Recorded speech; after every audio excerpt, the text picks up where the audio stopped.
8 तक हो गया था ना, 8 तक पढ़ा दिए थे, 9 हो गया था।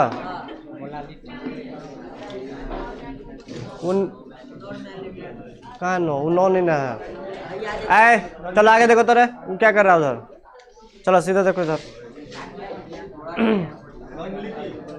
हाँ नॉर्मेलिटी पढ़ना था, उससे रिलेटेड कुछ था हमारे पास तो वो मैंने किया था। 2 चीज मैंने देखा था वहां पे, इक्विवेलेंट मास। आए बात मत करो, शांत रहो। देखो इक्विवेलेंट मास पढ़ा था और क्या पढ़ा था मैंने, नंबर ऑफ ग्राम इक्विवेलेंट निकालना। ठीक है, आज हम बात करेंगे नॉर्मेलिटी जो कि लास्ट है। तो चलो पहले लिखाएंगे फिर समझा देते हैं। ठीक है, लास्ट कंसंट्रेशन टर्म है, इसके बाद क्वेश्चन कर लेंगे और अगले क्लास से नया टॉपिक स्टार्ट करेंगे इसी चैप्टर में, जिसका नाम है वेपर प्रेशर। ठीक है, वेपर प्रेशर अगले क्लास में नया टॉपिक स्टार्ट करेंगे। आज हमारा कंसंट्रेशन खत्म हो जाएगा। तो चलो तो हेडिंग डालते हैं 9 नंबर नॉर्मेलिटी, उसका डेफिनेशन लिखाएंगे। वो डेफिनेशन नहीं लिखाए थे, बस उससे रिलेटेड कुछ क्वेश्चन था हमारा, वो नॉर्मेलिटी नहीं था।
चलो जल्दी नोट करो तो इसको।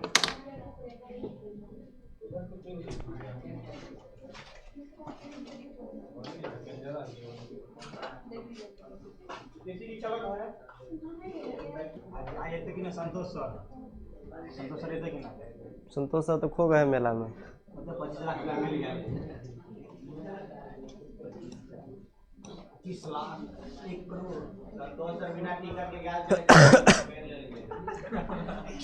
चलो शांत रहो। तो देखो तो एक बार रिपीट कर देते हैं। 6 नंबर में क्या पढ़ा था हमने? Mole fraction. Mole fraction 6 number में। 7 नंबर में क्या पढ़ा था? मोलैरिटी। Molarity RITY। 8 नंबर में मैंने क्या पढ़ा था? मोलैलिटी। और 9 नंबर में मैंने क्या पढ़ना है आज? नॉर्मेलिटी। पिछले क्लास में नॉर्मेलिटी मैंने लिखा तो था लेकिन बताया नहीं था उसका डेफिनेशन, क्योंकि नॉर्मेलिटी समझ में कब आएगा? नॉर्मेलिटी समझ में तब आता जब तुमको इक्विवेलेंट मास और नंबर ऑफ ग्राम इक्विवेलेंट समझ में आता, तब जाके नॉर्मेलिटी पढ़ते हैं हम।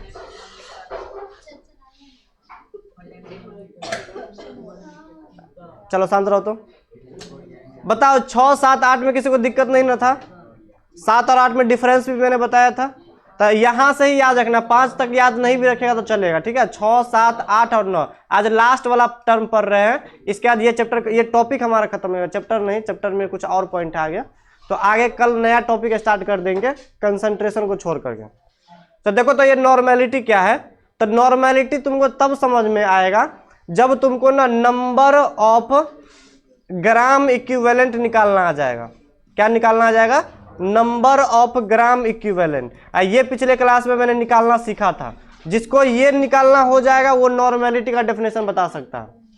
अब ये नंबर ऑफ ग्राम इक्विवेलेंट होता क्या है? तो मैंने लिखा था वहां पे गिवन मास बटा इक्विवेलेंट मास। गिवन मास बटा equivalent mass. Number of mole निकालते कैसे थे? तो गिवन मास बटा मोलर मास से। लेकिन पूछे बोलेगा कि नंबर ऑफ ग्राम इक्विवेलेंट बताओ। ये बिल्कुल नया टर्म है जो कि कभी आज तक तुम नाम नहीं सुना होगा। बिल्कुल अजीब टाइप का टर्म है, नंबर ऑफ ग्राम इक्विवेलेंट। तो ये कैसे निकालते हैं? तो सेम नंबर ऑफ मोल जैसा ही है, नीचे में मोलर मास की जगह पे क्या रख देंगे? Equivalent mass. अब तुम लोग बोलेगा भाई इक्विवेलेंट मास क्या होता है? मोलर मास तुमने निकालना सीख लिया था, ये इक्विवेलेंट मास कैसे निकालते हैं? तो पिछले क्लास में मैंने निकाला था। किसी को याद है इक्विवेलेंट मास का क्या फॉर्मूला था? देखो तो मोलर मास बटा बैलेंसी फैक्टर। क्या था? मोलर मास बटा बैलेंसी फैक्टर। तब बताओ हम नंबर ऑफ ग्राम इक्विवेलेंट निकाल सकते हैं ना? नंबर ऑफ ग्राम इक्विवेलेंट बराबर गिवन मास बटा इक्विवेलेंट मास। इक्विवेलेंट मास ले जाकर रख दो, सॉल्व कर दोगे तो क्या निकल जाएगा? Number of gram equivalent. मान लो कोई लड़का ना आए, शांत रहो, हल्ला कोई नहीं करेगा उधर, उसमें तो ज्यादा हल्ला हो रहा है।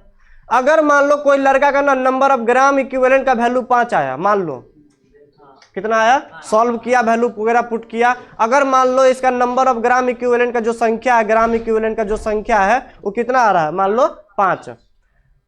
अगर 5 नंबर ऑफ ग्राम इक्विवेलेंट अगर 1 लीटर के सॉल्यूशन में प्रेजेंट है, 5 नंबर ऑफ ग्राम इक्विवेलेंट, अगर नंबर ऑफ ग्राम इक्विवेलेंट 5 आ रहा है और अगर वो 1 लीटर के सॉल्यूशन में प्रेजेंट है तो उसी को क्या बोल देंगे? नॉर्मेलिटी। उसी को क्या बोल देंगे? नॉर्मेलिटी। सिंपल सा डेफिनेशन है नॉर्मेलिटी का। लग रहा थोड़ा हार्ड, बिल्कुल अजीब टाइप का नाम है ये, लेकिन इसका सिंपल डेफिनेशन क्या हो जाएगा कि 1 लीटर के सॉल्यूशन में जितना संख्या में number of gram equivalent present है उसी को क्या बोल देंगे? नॉर्मेलिटी बोल देंगे। तो देखो मैंने डेफिनेशन लिखा है। और ना पता है, एक बात और दिमाग में डाल लो कि नॉर्मेलिटी से ना बिहार बोर्ड में एक ऑब्जेक्टिव आता है, सब्जेक्टिव नहीं पूछा, कभी नहीं पूछा आज तक, केवल ऑब्जेक्टिव आता है और वो भी इस फार्मूला से। तो देखो मैंने स्टार मार के रख दिया, ये फार्मूला से तुमको ऑब्जेक्टिव आ जाएगा। अब ये फार्मूला कहाँ से आया है पूरा का पूरा देखेंगे यहाँ तक तो अपने आप क्लियर हो जाएगा ये, ठीक है। समझा देंगे कैसे आया है। चलो पहले डेफिनेशन पढ़ लेते। देखो तो क्या है, नॉर्मेलिटी को हम लोग कैपिटल एन से इंडिकेट करते हैं। कैसे दिखाते हैं? कैपिटल एन से। जैसे सबको दिखाते थे, इसको कैपिटल एम से, इसको स्मॉल एम से, इसको कैपिटल एन से, इसको जीटा से या ईटा से, है ना, सबका अपना अपना सिंबल था। उसी तरीके से कैपिटल एन है। डेफिनेशन क्या लिखेंगे बताओ तो? Number of gram equivalent of solute. कितना सारा number of gram equivalent of solute present है, कहां पे प्रेजेंट है? 1 लीटर के सॉल्यूशन में। 1 लीटर के सॉल्यूशन में उसी को क्या बोल देंगे हम लोग? नॉर्मेलिटी बोल देंगे हम, ठीक। नॉर्मेलिटी को कैपिटल एन से डिनोट करते हैं, तो it is denoted by capital N. ठीक है, बताओ इसमें ना, इसमें देखो तो वॉल्यूम टर्म आ रहा है ना, 1 लीटर बोला गया है, मतलब इसमें वॉल्यूम आ रहा है। तो बताओ टेम्परेचर डिपेंडेंट हुआ कि इनडिपेंडेंट हुआ? डिपेंडेंट हुआ, क्योंकि इसमें वॉल्यूम टर्म आ रहा है। ठीक, कोई बोलेगा नॉर्मेलिटी का फार्मूला, नॉर्मेलिटी निकालते कैसे, उसका फार्मूला बताइए। तो ये है नॉर्मेलिटी निकालने का फार्मूला। ऊपर में क्या रखेंगे?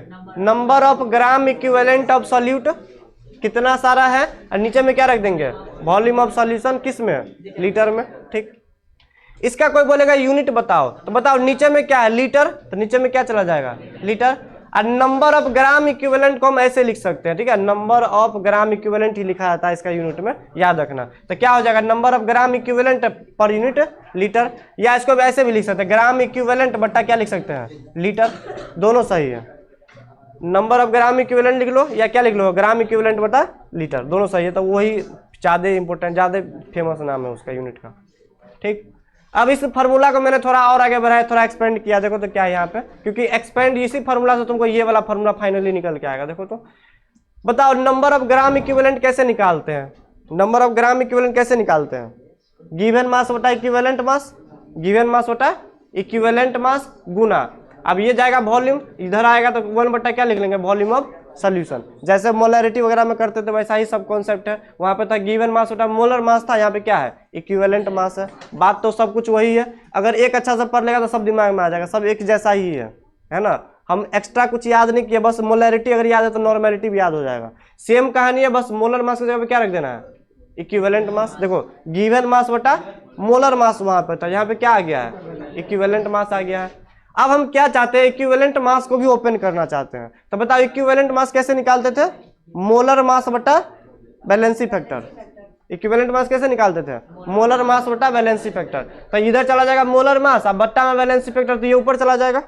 तो क्या लिख सकते हैं? गिवन मास बटा molar mass into valency factor है, इंटू क्या हो जाएगा? 1 बटा volume of solution in litre. ठीक, अब देखो यहाँ पे ये वाला फॉर्मूला निकल के आएगा। अगर हम कुछ देर के लिए इसको ढक दे, मान लो ये बैलेंसी फैक्टर जो लिखा हुआ है, इसको अगर हम कुछ देर के लिए ढक दे तो देखो तो क्या दिख रहा है? ये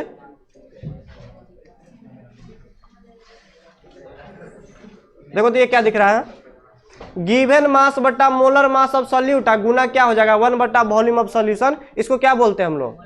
मोलैरिटी बोलते थे ना वहां पे, मोलैरिटी। ठीक, अब बताओ मोलैरिटी में क्या करेंगे हम? बैलेंसी फैक्टर को मल्टीप्लाई कर देंगे तो क्या आ जाएगा? नॉर्मेलिटी। तो ये बहुत बार क्वेश्चन आया हुआ है बिहार बोर्ड के ऑब्जेक्टिव में। तुमको क्या पूछा? मोलैरिटी कोई सोल्यूशन का दे देता है, ठीक है, अब तुमको बता देगा कि HCl है कि सल्फ्यूरिक एसिड है कि नाइट्रिक एसिड है, और तुमको क्या पूछ देगा वहां पे? नॉर्मेलिटी निकालो। मोलैरिटी रख देंगे यहाँ पे और बैलेंसी फैक्टर से मल्टीप्लाई कर देंगे तो क्या आ जाएगा? नॉर्मेलिटी आ जाएगा। तो ये क्वेश्चन यहाँ सब्जेक्टिव में 1-2 उठाया हुआ बोर्ड में, तो वैसा क्वेश्चन करेंगे। तो आज हमारा यहाँ पे ओवरऑल कंसंट्रेशन टर्म खत्म हो गया है। हम 4, 5, 6 ऑब्जेक्टिव जो बोर्ड में प्रीवियस ईयर में पूछा हुआ वैसा क्वेश्चन अभी करेंगे, ठीक है, जल्दी नोट करो। तो अब हम क्वेश्चन करेंगे इससे रिलेटेड, बोर्ड में पूछा हुआ वो ऑब्जेक्टिव करेंगे, जल्दी नोट करो इसको, 2 मिनट में मिटाएंगे।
चलो चलो बनाते हैं, देखो तो।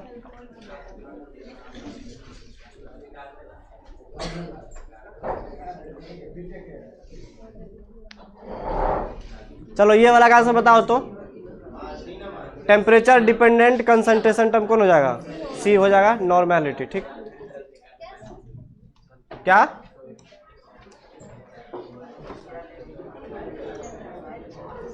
इसका आंसर कोई बता सकता है? चलो पढ़ते हैं, सुनो तो, शांत रहो तो। अगर molarity of sulphuric acid and water solution, मतलब सल्फ्यूरिक एसिड सॉल्यूट है और वाटर क्या है? एक सॉल्वेंट है, दोनों को मिला करके एक सॉल्यूशन मैंने बनाया है। उसका क्या दिया हुआ है?